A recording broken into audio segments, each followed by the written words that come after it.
এই বাচ্চাগুলা কোন থেকে জন্ম হলো রে? সন্ধ্যার সময় মুরগি খোঁজে মেয়ে মানুষ, দেখবেন সন্ধ্যার সময় ঘরের মধ্যে মুরগি টুরগি ঠিক মতো উঠলো কিনা, দেখে তো সব মুরগি উঠছে, একটা মোরগ ওঠেনি। মেয়ে মানুষ কয় আলহামদুলিল্লাহ, কয় না, এই মোরগ কুটি গেল, কোন মুরগির বিপদ পড়লো, এক খুঁজাই বার করা লাগবে। 3-4 বাড়ি খুঁজে দেখে যে এক ঘরা দুটাই মোরগ আর একটা মুরগির সাথে কটকট কটকট করতেছে। খপ করে ধরা কে আমার ঘরাত মুরগি নাই।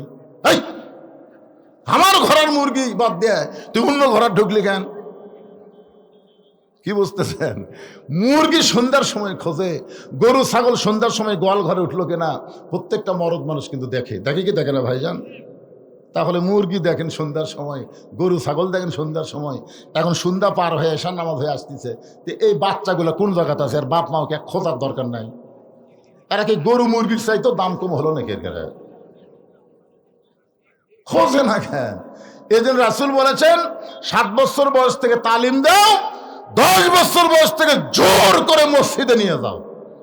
তাহলে 7 বছর থেকে যদি আপনার বাচ্চাদের তালিম দিবার পারতেন, ওরা বাইরে চিল্লাচিল্লি করতো না। দিচ্ছেন না, মনে করতেছেন আল্লাহ ভালো করে দিবি, তাই না? আল্লাহ ভালো করবে। বিয়ে করে যখন বউ পাবি তখন আপনি লাত্তি দিয়ে থুইয়া